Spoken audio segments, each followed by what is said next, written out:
Bagian yang ke-18 dari kelas Fundamental Web Programming ya. Sebelumnya kita sudah membahas tentang bagaimana itu penerapan inline CSS, kemudian embed CSS atau internal CSS ya, dan juga external CSS. Kali ini kita bahas tentang multiple CSS, seperti apa dia ya.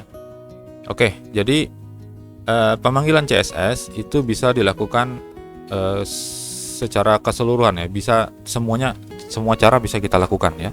Baik itu embed, inline maupun external CSS bisa saja kita gabungkan dalam satu buah file HTML gitu ya. Nah, yang membedakan nanti adalah tingkat eksekusinya berdasarkan implementasi kita, yaitu berdasarkan urutan pemanggilannya ya. Jadi kalau misalnya dipanggil sesuai dengan urutan tertentu, maka prinsipnya tetap adalah yang paling dekat dengan objek itulah yang akan dilaksanakan. Untuk kasus yang nama selektornya sama dan nama properti sama gitu ya. Jadi kalau propertinya ada yang sama, maka bagian yang sama itu akan di-replace oleh yang didefinisikan terakhir gitu. Kasusnya seperti itu ya. Jadi contoh misalnya ada dua kasus seperti ini.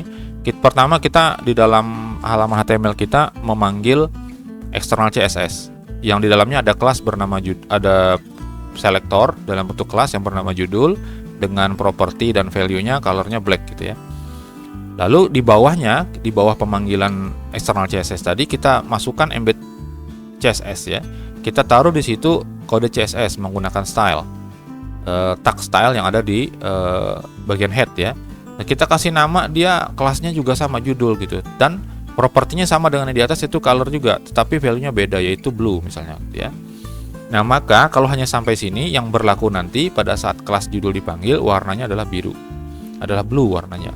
Tapi kalau ada inline CSS yang menempel pada suatu objek, yang objek itu dipanggil kelasnya judul, tetapi ada stylenya color green gitu ya, maka warnanya nanti yang diterapkan adalah yang ada di style ini.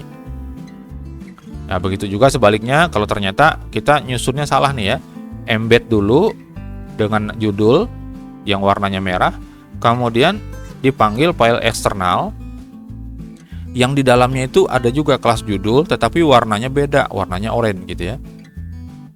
Nah, maka kalau seperti ini kasusnya, kalau hanya sampai seperti ini, maka yang muncul nanti warnanya adalah oranye. Tetapi kalau dalam tag itu atau dalam elemen tersebut ada inline CSS-nya, maka yang berlaku adalah untuk color-nya ini ya, untuk color-nya nanti akan berwarna yang di inline CSS itu. Jadi itu kombinasi penggunaannya, caranya seperti itu, dan nanti yang akan dieksekusi juga seperti itu ya. Nah, untuk kasus yang namanya sama tetapi yang diatur berbeda di dalam properti dan value-nya berbeda, maka dia tidak mereplace tetapi menambahkan, mengkombinasikan gitu ya. Oke, ini contoh untuk file CSS eksternal namanya multiple 1 ya, CSS. Nah, ini adalah ini adalah kode untuk pengaturan CSS-nya. Saya tidak bahas yang ini. Nanti dicoba sendiri saja, itu dipelajari juga sendiri ya. Banyak website di internet yang memfokuskan diri untuk mempelajari tentang, memberikan pengetahuan dan pembelajaran tentang CSS ini ya. Saya teruskan, ini adalah multiple 1, itu untuk ngatur animasi ya. Kemudian ada multiple 2 CSS. Nah, ini yang buatan kita sendiri, yang khusus kelas semua isinya ya. Kalau tadi kan ada ID-nya ya. Nah, ini ada kotak dengan warna kurang lebih biru seperti ini ya. Kemudian paddingnya 10, marginnya 15, ada box shadow-nya dengan warna hitam. Kemudian ada seperempat seperti ini ya. Ini saya nggak bahas semuanya nanti. Terus ini ada bulat nih. Ada kelas namanya bulat. Ini untuk membentuk radius atau rounded corner ya, sebesar 40 pixel. Nah, kemudian ada atas kiri, atas kanan, bawah kiri, dan bawah kanan. Ini adalah untuk mengatur lengkungan pada masing-masing bagian ini. Jadi ini khusus bagian atas kiri lengkungnya kayak gitu ya. Kemudian nanti bisa kita kombinasikan, karena kelas itu bisa dipanggil lebih dari satu dalam sebuah objek atau elemen, itu bisa dipanggil kelasnya lebih dari satu ya. Jadi bisa kita kalau mau dilingkarin dibikin sudutnya lengkung 3 sudut aja misalnya, satu yang dipisah bisa kita panggil 3 sekaligus, tergantung nanti posisinya mau di mana yang lancipnya gitu ya. Oke, selanjutnya ini untuk halaman HTML-nya, multiple CSS HTML ini yang akan dieksekusi, dijalankan. Kita perhatikan di sini ada pemanggilan file eksternal yang satu dan yang kedua, ini ya. Nah, ini eksternal CSS dipanggil nih sini. Kemudian ada style lagi. Nah, berarti ini adalah embed CSS. Oke ya. Oke, sampai sini. Kemudian di sini ada pengaturan, 5 buah pengaturan yang di set. Yang pertama adalah H1. Ini colornya dibikin jadi merah, red ya. Lalu ini ada paragraf, ada P, ada div. Oke, kita seperti itu aja ya. Jadi sebenarnya bisa kita jelaskan yang lain, kita fokusnya ke bagian yang ini nih. Ini ada kelas namanya atas kanan dan bawah kiri. Oke ya. Nah, tadi di file eksternal juga ada. Ini contohnya. Nah, ini ada atas kanan. Ya kan, sampai sini. Ada bawah kiri, sama nih. Sama namanya dengan yang ada di sini, yang di embed CSS. Nah, berdasarkan teorinya tadi, penjelasannya tadi, maka yang terbaru itu adalah yang akan dieksekusi, yang dijalankan. Karena dia kan berada di multiple 2 CSS, sedangkan ada aturan baru di bawahnya dengan nama yang sama, maka yang berlaku adalah yang di bawah. Tetapi yang dimaksud dengan teori tadi itu adalah kalau propertinya sama, namanya sama, propertinya sama, maka properti itu akan diganti oleh yang terbaru, oleh yang embed ini. Tetapi kalau propertinya yang diatur itu tidak sama, tidak ada kesamaannya, misalnya seperti ini ya, atas kanan itu yang diatur color sama font size. Sedangkan atas kanan yang ada di file eksternal ini diatur border top right radiusnya. Berarti tidak ada yang sama, maka yang terjadi nanti adalah kolaborasi, dia akan bergabung. Artinya seolah-olah atas kanan itu punya 3 pengaturan. 1 yang ada di sini ditambah 2 yang ada di embed CSS ini. Gitu ya. Berlaku juga untuk bawah kiri. Tadi bawah kiri pengaturan cuma 1. Seperti ini. Karena tidak ada pengaturan yang sama untuk di embed CSS, berarti dia ditambahkan ke sini. Sama berarti. Ada 3 pengaturannya berarti ya. Jadi itu dikombinasikan jadinya. Nah, kita kembali ke H1 tadi yang di atas, yang ini ya. Ini H1 colornya red. Tetapi di H1 ini ada style inline CSS yang mengatur warnanya hijau. Maka yang berlaku adalah warna hijau, bukan warna merah. Karena di sini dibikin ada inline CSS-nya. Beda halnya kalau hanya H1 kayak gitu ya, H1 tutup dah kayak gitu, langsung teks ini, maka warnanya adalah merah. Seperti itu. Nah, saya lanjutkan dulu, nanti kita contohkan. Nah, ini untuk pemanggilan kelas yang lebih dari 1 ya. Seperti ini ada yang sampai 3, ada yang sampai 4 dipanggilnya. Nah, itu bisa berlaku untuk kelas.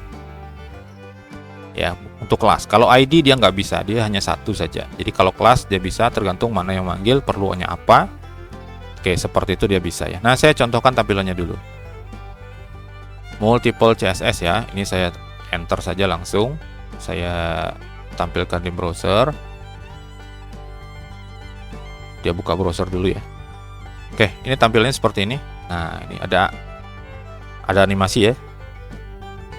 Nah, seperti ini. Ini tadi H1 kalau di embed CSS-nya di red ya warnanya, tapi ternyata dia warna hijau di sini. Karena apa? Karena di bagian H1 itu di set di sini ada inline CSS warnanya hijau. Nah, kemudian di kode ini saya tambahkan seperti ini ya. Ini tidak ada di dalam kode ini, nggak ada ya. Nah, nggak ada di sini. Jadi kan setelah H1 ada P, ada div animation itu ya. Nah, di coding saya coba tambahkan seperti ini. Ada H1 lagi, teksnya tes saja, tidak pakai style apa-apa, maka yang diberlakukan adalah aturan H1 yang ada di embed CSS, yaitu warnanya merah. Seperti ini.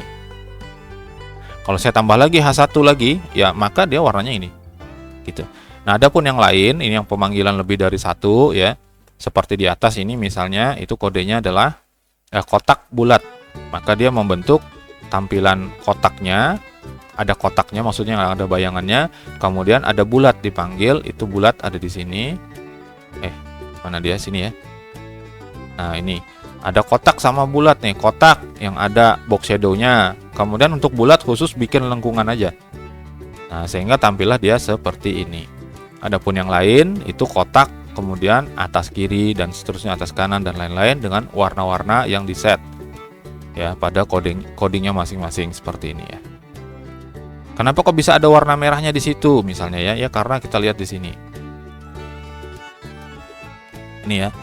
Color ini untuk kotak, colornya warnanya biru untuk kotak. Ya. Tetapi kemudian coba kita lihat yang warna merah. Nah, seperti ini ya. Ini border bottom left radius. Ya, itu warnanya kok teksnya warnanya merah. Kenapa gitu ya? Yang ini border bottom left ya. Radius. Di sini ada kotak, ada seperempat, ada bawah kiri. Kenapa kok warnanya merah gitu ya? Kita cek di sini. Nih ya, bawah kiri itu ada pengaturan colornya diubah menjadi red dan miring ya. Kalau kita lihat di tampilannya, nah ini ya. Bawah kiri itu di set bukan hanya ini aja, karena kan tadi ngambil dari yang eksternal ya, yang roundednya di sini, yang radiusnya adalah di sini saja pengaturannya, ditambahkan dengan pengaturan warna dan font stylenya italic seperti itu. Oke, ini berlaku untuk semuanya di bawah ya. Oke, mudah-mudahan bisa dipahami itu ya. Jadi sebetulnya belajar CSS ini mudah saja, tidak terlalu sulit ya. Yang penting itu memahami konsepnya seperti apa. Oke.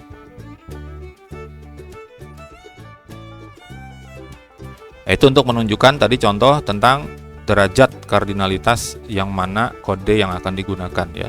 Untuk kasus nama kelasnya sama atau nama selektornya itu sama dan propertinya yang sama. Kalau dia berbeda dia digabung, kalau dia sama dia diganti oleh yang terbaru. Oke, seperti itu ya. Kalau ada pertanyaan nanti silahkan dituliskan komentar.